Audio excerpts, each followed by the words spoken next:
Hai pendengar dan pemirsa RRI Samarinda, selamat datang kembali di podcast Di Balik Layar.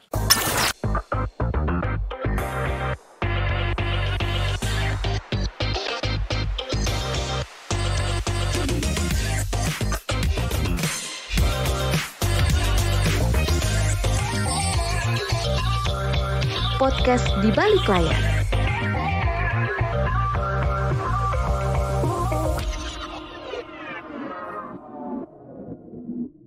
Kebangkitan pariwisata di Kalimantan Timur tentunya tidak lepas dari pembangunan Ibu Kota Nusantara (IKN) di Penajam Pasir Utara. Aktivitas MICE, meeting, insentif, convention, dan exhibition meningkat tajam sejak proyek IKN bergulir. Ribuan orang datang menghadiri rapat, pameran, hingga pertemuan skala nasional yang secara langsung mendorong tingkat hunian hotel, restoran, hingga transportasi lokal. Namun apakah saat ini sumber daya manusia (SDM) di Kalimantan Timur sudah siap menerima peningkatan pariwisata di Kalimantan Timur?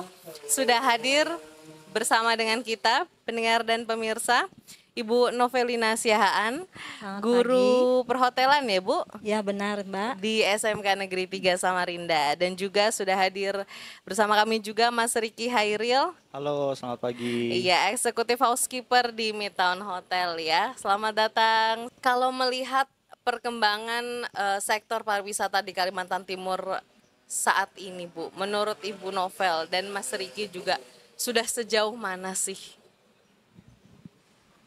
Tadi saya mendengarkan bahwa Mbak Dita mengatakan bahwa perkembangan pariwisata di Kaltim luar biasa ya. Seperti misalkan IKN. Kebetulan saya juga sudah pernah ke sana. Saya kagum melihat itu. Tapi Kaltim ini luas. Artinya tidak hanya fokus kepada satu titik saja. Kita lihat juga di Derawan ya, sudah luar biasa. Tapi kiranya ini perkembangan pariwisata di Kaltim ini merata.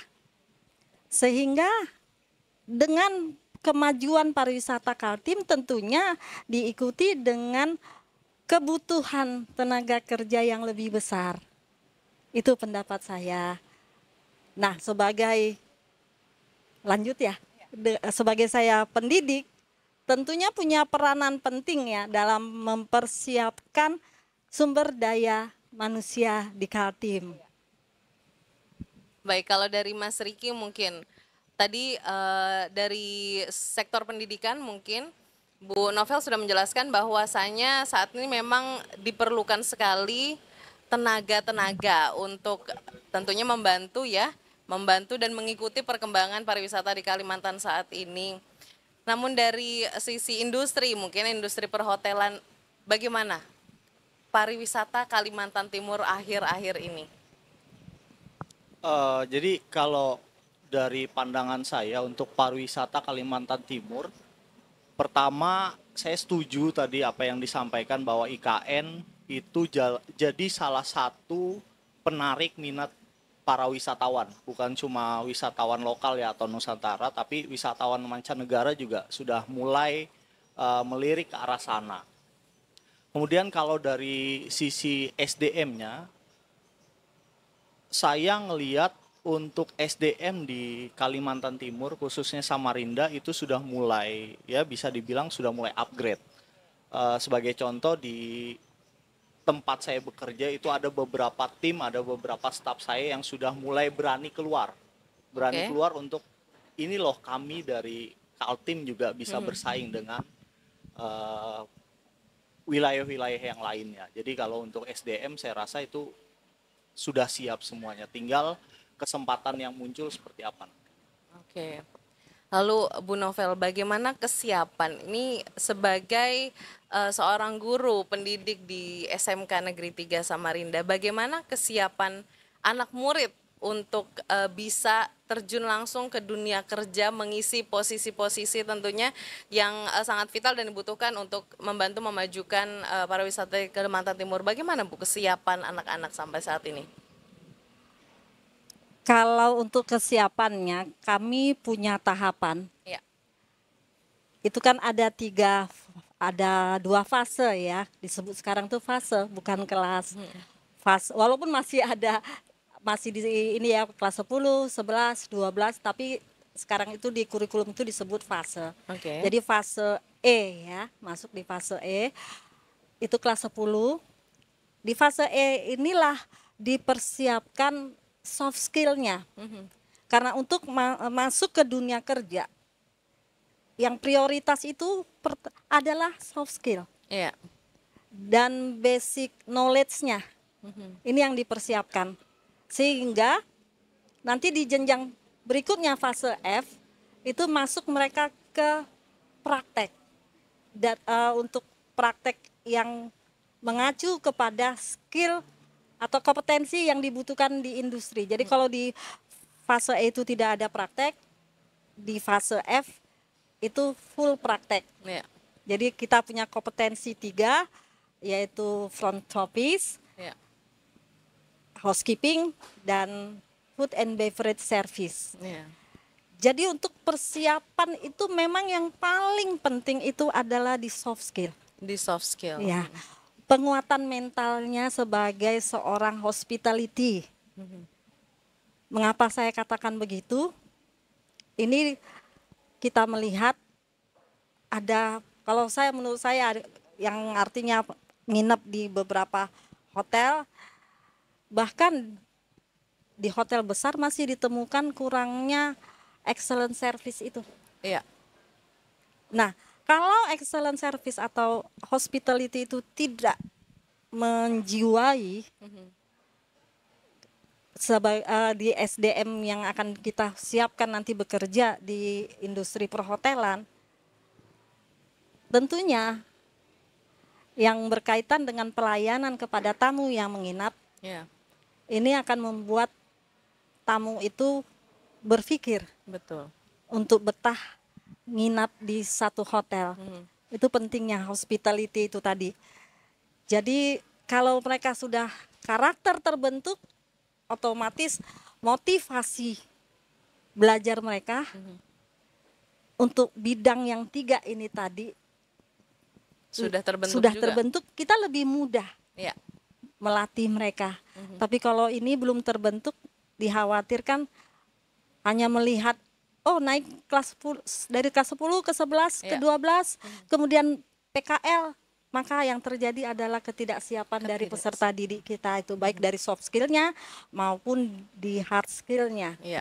Jadi memang yang mendominasi itu adalah soft skill ini tadi. Jadi kalau ini sudah terbentuk, dia memiliki rasa tanggung jawab profesional dalam melaksanakan belajarnya nanti di industri seperti itu. Dan kita harapkan setelah tamat, bahkan belum tamat pun sudah ada yang dilibatkan Direkrut, ya, direkrut, bukan sebagai pekerja dulu ya, kan seperti itu ya.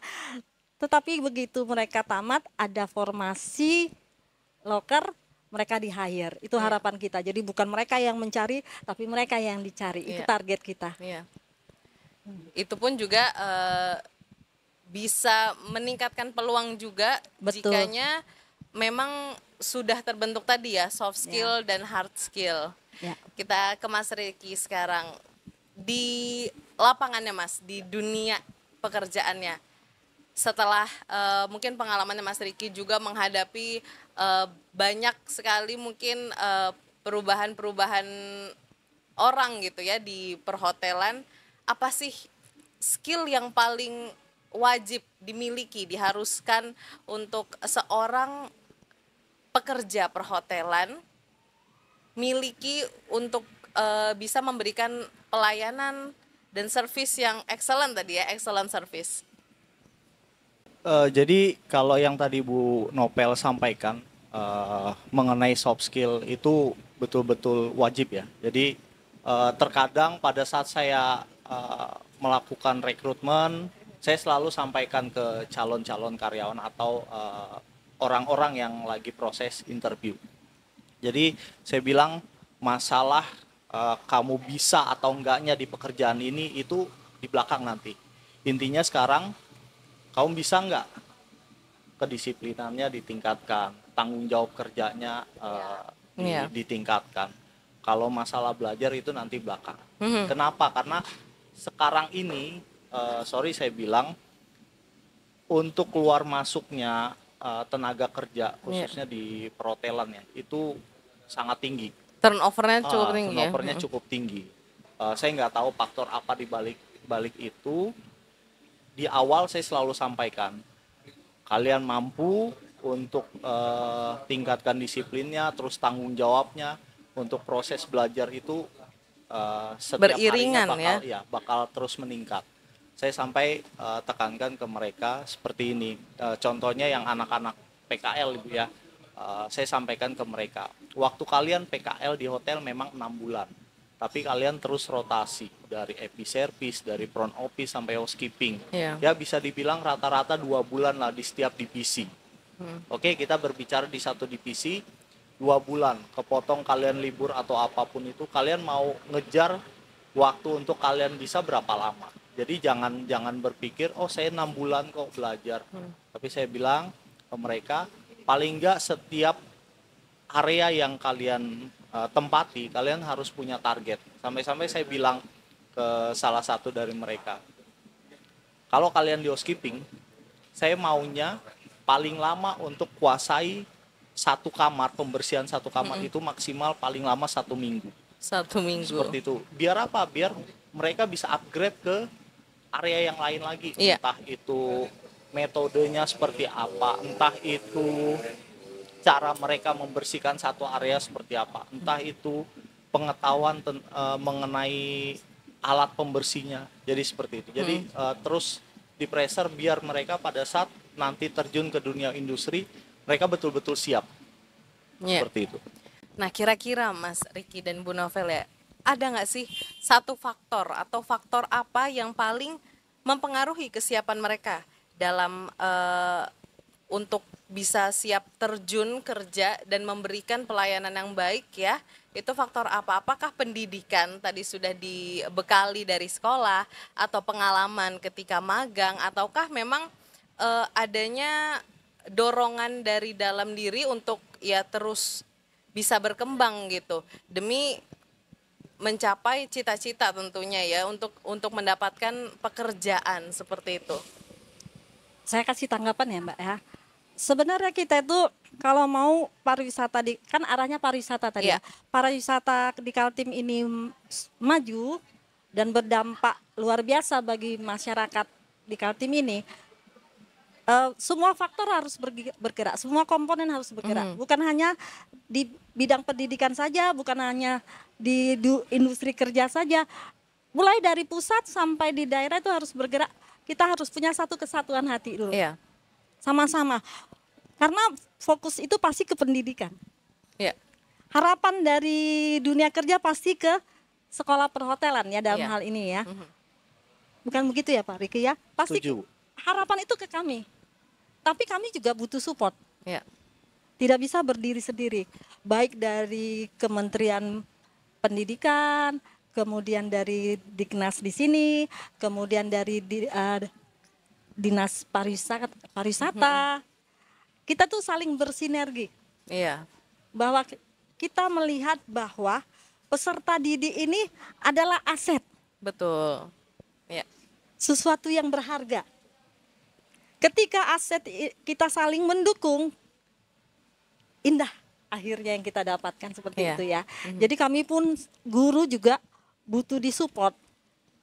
Jadi ketika ada perhatian dari semuanya, ada kerjasama dari semuanya, ya kami juga difasilitasi ya. Tentunya ini mempengaruhi juga kinerja kami sebagai guru. Iya. Karena selalu tidak melulu itu kita bicara duit ya. Iya. Tapi bagaimana kita dimotivasi ya kan? Jadi kita lebih semangat. Nah, salah satu juga perlu juga dari pihak sekolah terutama guru itu magang. Magang, iya. Karena kami sadar bahwa di industri kerja, industri perhotelan itu dinamis pergerakan perubahan itu tadi. Gak bisa kami hanya berpaku pada ilmu yang kami dapatkan di sebelumnya. Itu akan ketinggalan zaman. Iya. Kalau kami tidak magang, kami akan ketinggalan. Yang artinya ketika anak-anak PKL atau on the job training di hotel, mereka bisa jadi gaptek. Iya, tanpa Ya, magang jadi itu. Betul. cerminan anak itu terlihat, cerminan guru itu akan terlihat di anak. Iya, Jadi ketika ada kekurangan anak, itu menjadi evaluasi buat kami bagi guru. dan kami harus memperbaiki itu. Jadi guru juga harus memiliki kerendahan hati, mau upgrade diri, Iya. mau bergandeng tangan dengan terutama dari industri perhotelan seperti itu. Jadi kita jangan kaku juga. Jangan. Merasa diri kita sudah bisa, belum tentu. Terutama di bidang IT. Nah, kami butuh industri perhotelan ya, karena jujur fasilitas yang ada di sekolah walaupun sudah termasuk lengkap mungkin untuk level sekolah yang di pulau lain, tetapi untuk di industri belum. Kami harus mengirimkan anak kami, mempercayakan anak kami untuk belajar di industri, supaya artinya di industri ini kekurangan kami itu dilengkapi oleh di industri, sehingga pada saat anak sudah waktunya siap bekerja sama, siap bergabung di dunia kerja. Iya. Mungkin ada dari Mas Riki? Ya kalau dari saya tadi untuk Ibu Nopel sampaikan mengenai upgrade diri bukan cuma dari peserta didiknya, tapi juga dari guru. Saya iakan itu karena waktu itu kita pernah kolaborasi, Bu ya. Jadi perkembangan untuk hotel, perkembangan pariwisata itu semakin tahun semakin terlihat, Ya, dan betul. guru-guru juga harus tahu itu. Makanya ada yang program magang tadi. Kemudian kalau yang Mbak Nita tadi tanyakan mana yang lebih penting nih, Iya. yang dari pendidikan, terus juga Pengalaman. atau satu tadi Peluang kerja. peluang kerjanya. Jadi menurut saya tiga-tiganya punya poin masing-masing ya. Iya. Dari sisi pendidikan mereka belajar dasarnya, basicnya seperti apa, nanti dikembangkan lagi pada saat proses mereka PKL. Terus juga pengalamannya nanti dia dapatkan pada saat proses PKL tadi. Iya. Itu mereka biar tahu detailnya seperti apa, industri itu seperti apa sih, karena berbeda dengan apa yang dipelajari di sekolah. Itu benar. terlihat jelas apa perbedaannya. Kemudian kalau dari sisi peluang kerja, kami ada kerjasama kok dengan sekolah-sekolah pariwisata atau perhotelan.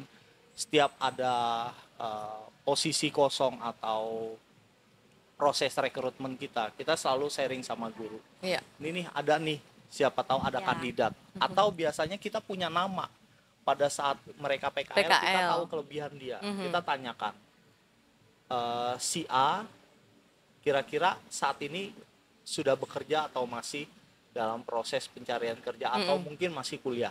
Biasanya kita tanyakan. Nah, kalau misalkan si A ini lagi posisi kosong, ini secepatnya kita panggil. Ayo, kalau mau join ya ada kesempatan. Tapi kalau si A sudah bekerja, kita cari alternatif yang lainnya. Tapi kita pasti koordinasi dengan sekolah dulu sebelum kita open keluar. Jadi, Semua bergerak. semuanya bergerak. Jadi tidak menunggu, sifatnya tidak menunggu. Iya. Jadi saya juga sering japri ke HRD, Bapak ada lowongan kerja enggak? Iya.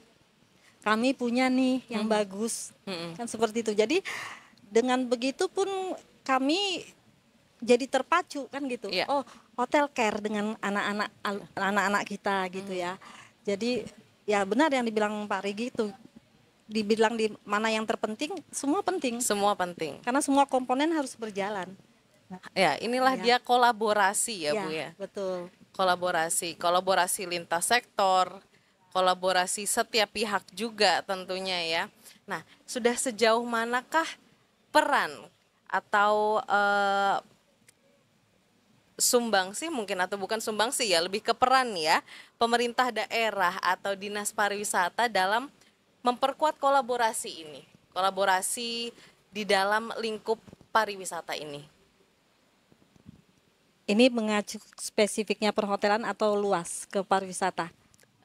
spesifik ke perhotelan dan Iya. dalam memajukan pariwisata tentunya masih dalam Iya. lingkup pariwisata. Kalau untuk yang luasnya pariwisata, peranan itu ada, nggak mungkin nggak ada ya. Iya. Hanya saja lebih ditingkatkan, itu harapan kita. Iya. Yang sudah bagus, lebih bagus lagi kan seperti itu. Iya. Kita nggak pernah merasa puas dengan pencapaian yang saat ini sudah kita terima. Iya. Jangan jangan pernah mengatakan sudah cukup. Dan pernah merasa cukup ya. Ya, sudah cukup atau merasa cukup, Iya. merasa berbangga hati. Tapi kita harus terus berusaha bagaimana peningkatan kualitas itu mulai dari di pariwisatanya, di pendidikannya maupun di sektor dunia kerjanya. Iya.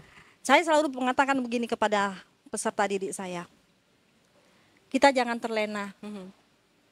Mungkin untuk di dinas pariwisata juga ini bisa jadi masukan. Iya. Kita jangan terlena. Kompetitor kita banyak. Iya. Kompetitor bukan hanya di dalam, tapi bisa datang dari luar. Iya, betul.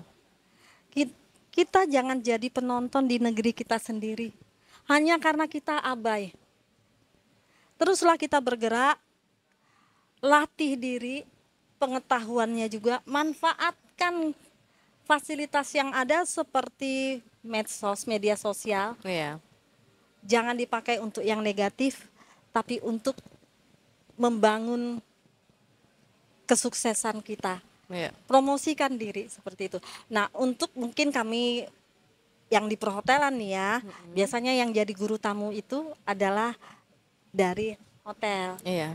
Untuk dari dinas pariwisata mungkin mereka lebih kepada usaha layanan wisata, tapi Iya. untuk yang perhotelan artinya memperkenalkan itu kan perlu juga kita ketahui objek wisata Betul. apa yang ada di Kaltim ini sehingga itu menjadi jadi menambah wawasan bagi peserta didik kami karena ingat pada saat mereka menghandle tamu Iya. check-in atau reservasi ya, di situ diperlukan kemampuan peserta didik kami nanti pada saat kerja, kemampuan menjual produk Iya. pariwisata Iya. Betul. di Kaltim. Jangan sampai nanti tamu bertanya, Mbak di mana nih objek wisata ini? Maaf Bapak saya nggak tahu. Pernah kejadian itu. Bahkan udah terjadi ya. Sudah kerja di dunia kerja, Iya. nggak tahu. Nah disitulah peranan dinas pariwisata Iya. mengedukasi Mhm. siswa kami. Iya. Karena bukan kami tidak mau mengedukasi tentang objek wisata karena kami pun punya keterbatasan. Kami betul. sistem blok. Iya. Jadi misalkan kelas yang 1 minggu ini kejuruan, yang kelas yang ada 2 kelas paralel, kejuruan yang berikutnya minggu berikutnya yang mereka belajar pelajaran umum Iya. itu ganti lagi. Bergantian. Sehingga ya namanya anak-anak ya. Iya. Kalau tidak dilatih terus, berikutnya pertemuan lupa. Lupa. Kembali lagi kita penguatan lagi. Iya. Nah seperti itu. Kemudian satu hal lagi, kami sangat butuh juga dukungan orang tua. Ya. Jadi mungkin pihak terkait itu merangkul orang tua itu penting. Apakah nanti diinikan di sekolah, ya kan? Ya karena orang tua juga perlu diedukasi. Artinya supaya mereka paham. Iya. Kadang-kala terjadi gap itu karena tidak paham. Iya. Bisa saja seperti Iya, betul. dengan semakin sering kita saling berbagi, Iya. saya yakin apa yang diharapkan oleh pemerintah di sektor pariwisata itu ada peningkatan. Iya. Bukan hanya kita sebagai pelakunya di bidang pariwisata, tetapi juga masyarakat di sekitar juga ikut menikmati. Iya. Betul. Perkembangan ekonomi semakin bagus, kemudian kesejahteraan akan makin meningkat. Kemudian satu lagi mungkin saya titipkan, kemampuan bahasa Inggris. Kemampuan bahasa Kalau Inggris. kita hanya berharap tamu turis lokal, ya kita tahu daya belinya ya Iya, betul. terbatas. Enggak semua masyarakat kita ini sejahtera. Iya. Paling yang kalaupun misalkan sejahtera, mereka larinya ke luar negeri. Ini yang harus kita tangkap. Kalau masyarakat kita yang sejahtera itu lari ke luar negeri, kita tangkap yang di luar negeri Untuk ke kita. visit ke Indonesia. Indonesia sebagai turis destinasinya. Tapi kan harus ada kemampuan bahasa, minimal bahasa Inggris, kalau bisa lebih dari itu.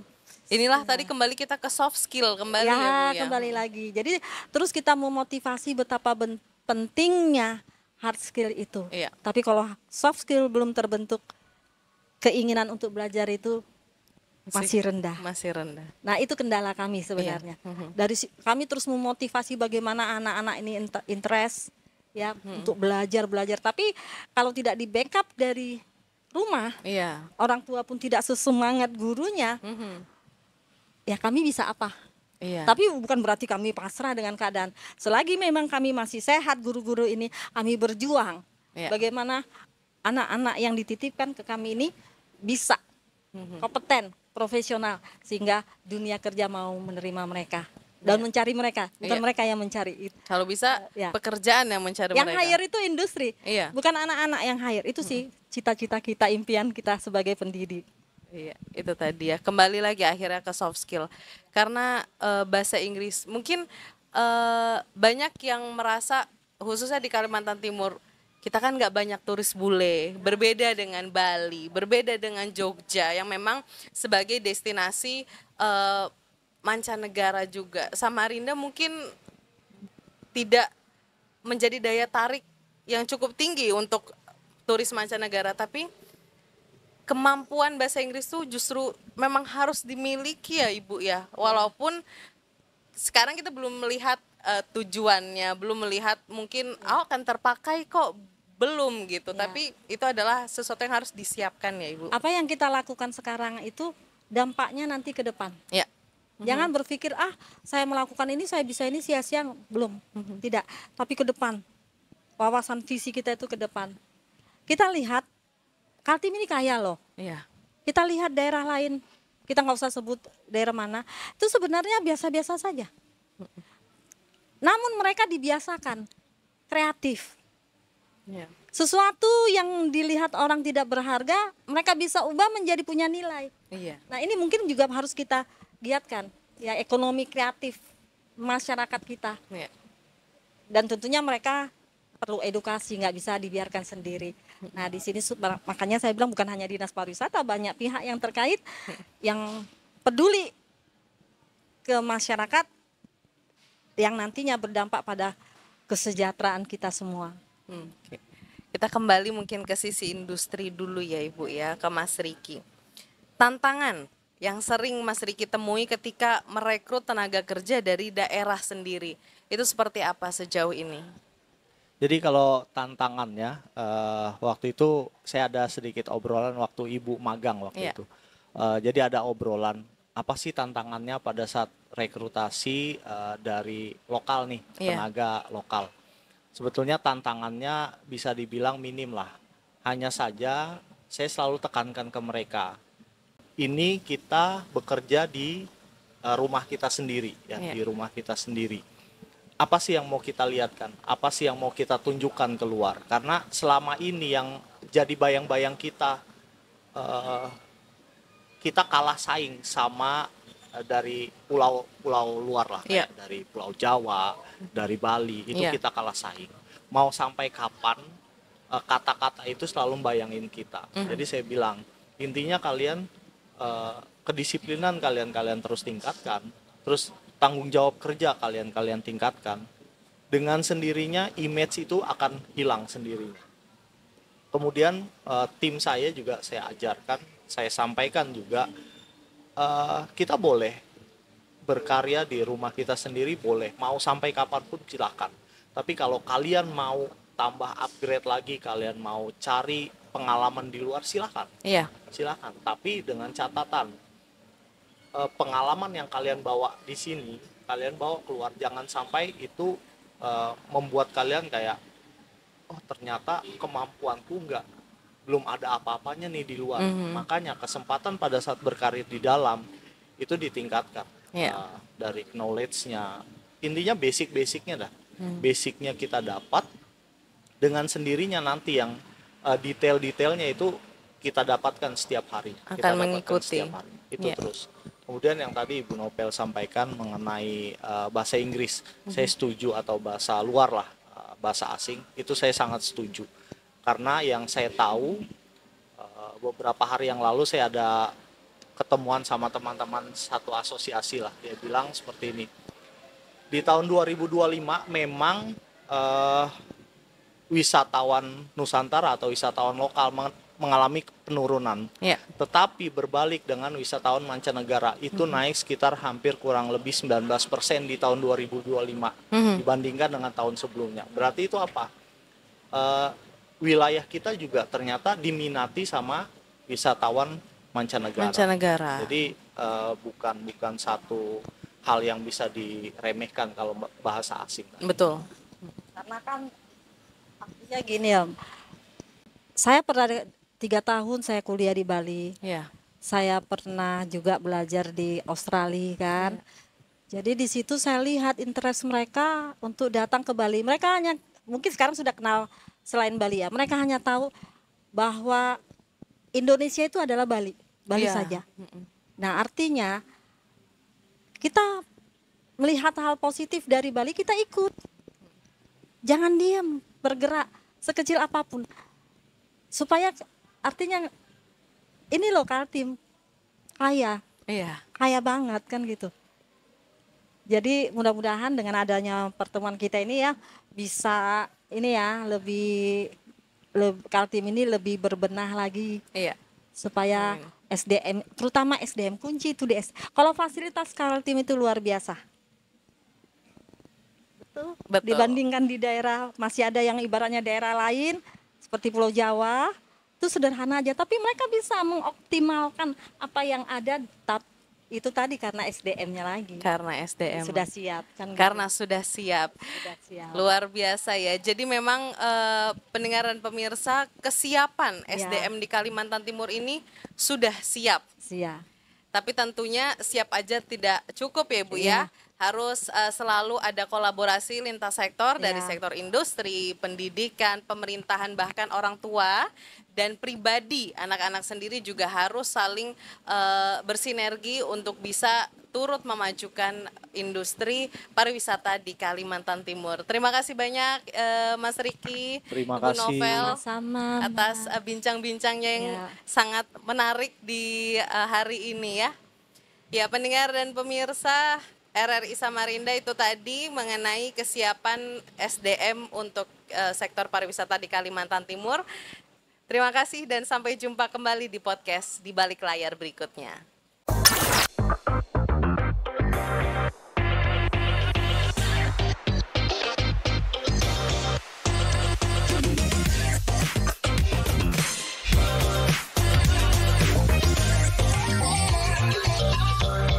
Podcast Di Balik Layar.